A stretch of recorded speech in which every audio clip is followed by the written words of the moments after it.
Olá pessoal, sejam bem-vindos novamente ao nosso canal, a nossas videoaulas de formação política. Hoje nós vamos falar sobre um autor que é fundamental para a política moderna, um autor que é fundamental para a existência do Estado como a gente conhece hoje, para o Estado como ele é organizado hoje em dia.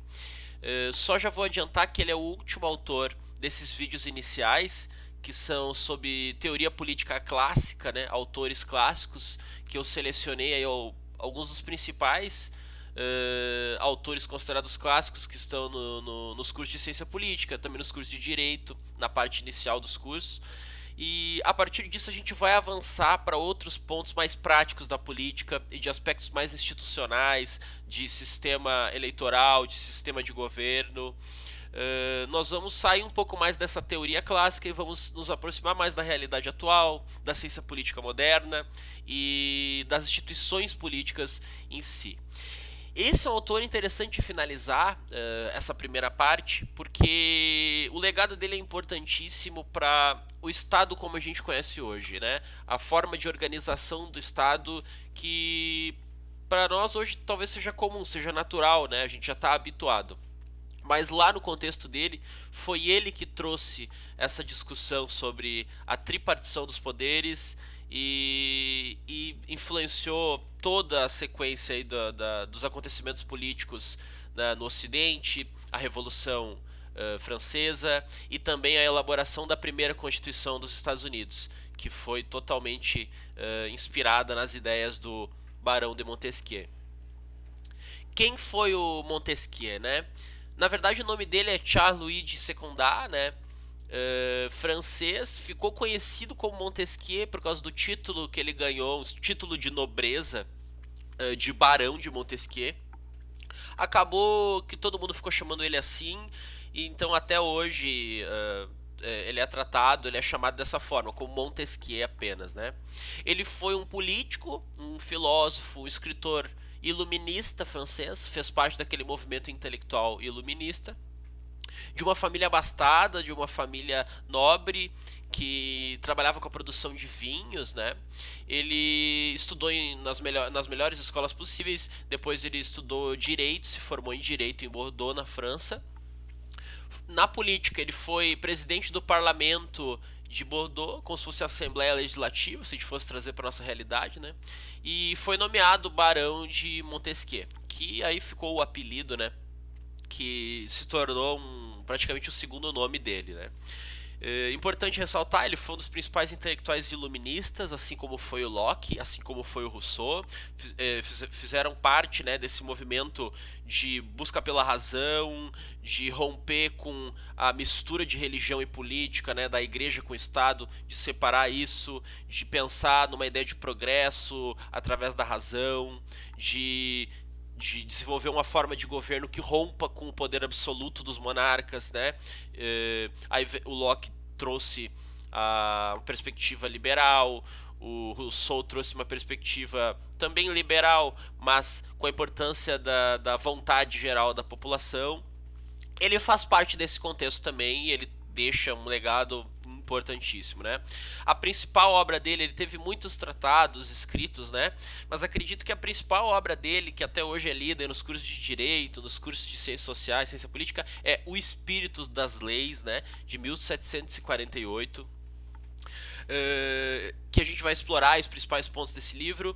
No geral, a gente pode dizer que ele era um crítico da monarquia absolutista, do Estado com poder absoluto. Ele era contra isso, né? A perspectiva que era defendida lá pelo Thomas Hobbes, que o monarca tem que ter poder total para conseguir controlar a sociedade, impedir o retorno ao caos.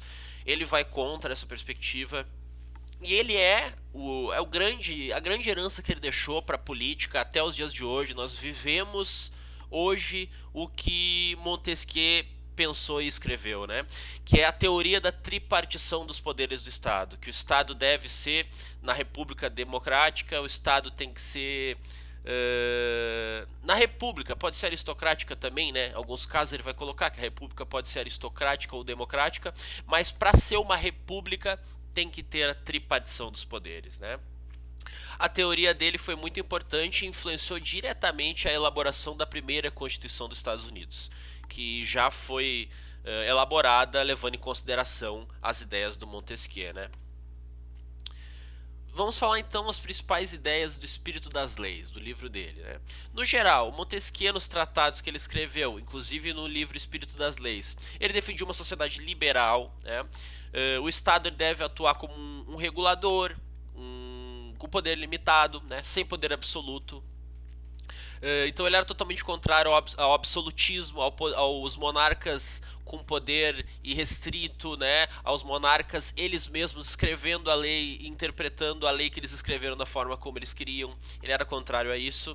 Defendia o direito à vida e às liberdades individuais, assim como John Locke, o pai do liberalismo. Ele compartilhava com o John Locke essas ideias. Ele também defendia os direitos políticos dos cidadãos, né, a participação política dos cidadãos. Aí como se tivesse também uma aproximação com o Rousseau, né? Um pouco do Rousseau, um pouco do Locke, um pouco do Aristóteles. Ele tem essas influências aí com ele. Na visão dele, falando sobre formas de governo, existem 3 formas de governo. Ele lia naquela época, né? 2 formas legítimas e uma forma ilegítima. Vamos falar então sobre essas formas de governo. Não tem muito mistério, pessoal. As 2 formas legítimas, né?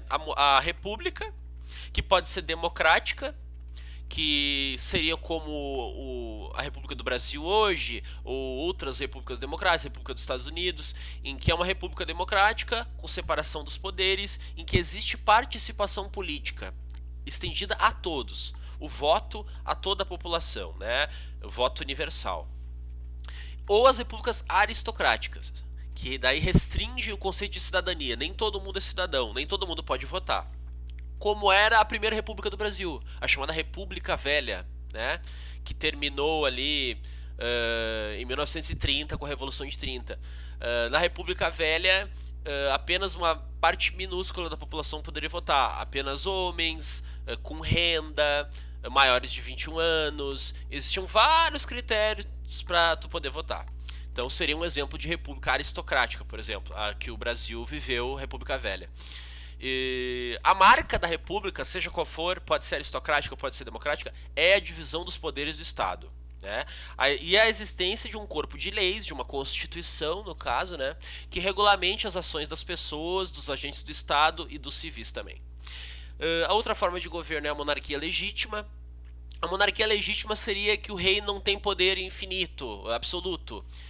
Existem leis, existe uma constituição, existe um parlamento também, né? E existe o rei ou o imperador como chefe do executivo, como se fosse um equivalente ao presidente, né? Mas também existe o poder legislativo, existe um parlamento e existe um conjunto de leis que o monarca também tem que obedecer. Isso seria uma monarquia legítima. E a forma de governo ilegítima para ele seria o despotismo. Ele vai trazer o exemplo da monarquia absolutista, né, ilegítima. Os poderes do monarca são restritos, ele mesmo pode escrever a lei. O monarca, como aquela frase que eu trouxe lá no início do vídeo do Hobbes, do Luís XIV na França, que ele vai falar: o Estado sou eu. Basicamente isso, né? Quando o monarca ele é o Estado no absolutismo, ele decide, ele interpreta, ele age livremente, é o absolutismo. E ele é contrário a essa perspectiva, né? Que, por exemplo, Thomas Hobbes era a favor, defendia isso. O fundamental dele, né, a tripartição dos poderes do Estado. É um legado que ele deixou, que influenciou todas as democracias até os dias de hoje, né? O governo, então, legítimo, a república, né, legítima, tem que seguir um corpo de leis, no caso, elaborar uma constituição, e o poder do Estado tem que ser separado em 3 esferas. Um poder, ele vai propor, um poder vigia o outro, sempre de olho na Constituição. Então, um poder contrapõe, né, é o sistema de pesos e contrapesos, um poder contrapõe o outro e vigia o outro. A gente pode visualizar isso como um formato de triângulo, em que um triângulo equilátero, né, um triângulo que tem os lados iguais, que os 3 lados do triângulo são iguais e a distância entre eles é a mesma distância, né? Vamos dizer que isso é uma imagem que dá para visualizar essa ideia, né, da tripartição do poder do Estado. Já encaminhando para finalizar, pessoal, que eu acredito que esse é o grande ponto dele, a grande contribuição que influenciou a elaboração da Constituição dos Estados Unidos, né, da República dos Estados Unidos, e para nós termos uma noção, a nossa Constituição atual de 1988, ela é muito norte-americana, ela é muito estadunidense em diversos pontos, e nesses pontos também, né, nós temos diretamente, né, bebemos dessa fonte, né. Como ficaria então a separação dos três poderes, a tripartição dos poderes? O Estado se divide então no poder legislativo, executivo e judiciário. O poder legislativo é composto pelos legisladores. Deputados podem ser os senadores ou os vereadores em nível municipal. São os políticos que criam as leis. Eles discutem as leis e colocam em prática, né, os projetos, colocam os projetos em votação, discutem para eles serem aprovados ou não, modificados, para depois serem colocados em prática, né. Já o poder executivo, ele é representado por aquele que governa, ou como o nome indica, aquele que executa mesmo. Então pode ser um presidente, um prefeito, um governador, ou no caso do parlamentarismo, o primeiro-ministro, ou nas monarquias constitucionais, o próprio rei, ele seria o chefe do executivo. É quem executa as ações que são liberadas pelo parlamento, né? Não executa da sua própria cabeça, mas tem que ter o acordo do parlamento. E sempre respeitando as leis, né? O poder executivo ele tem que estar subordinado também às leis que são elaboradas pelo legislativo, né?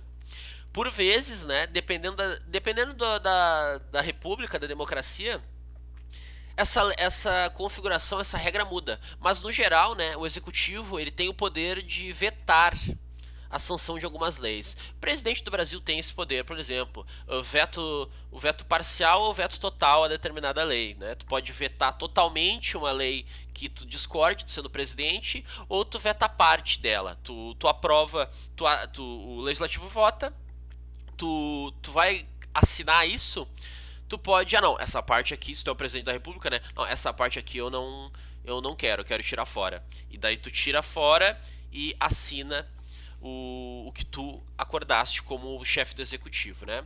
Esse poder ele varia de acordo com o local, de acordo com o país, né? E o judiciário, que é o corpo de magistrados do estado. Não tem muito mistério, né? O judiciário pode ser os juízes ou desembargadores, é quem julga, quem atenta contra a lei e fiscaliza a atuação dos outros dois poderes, né?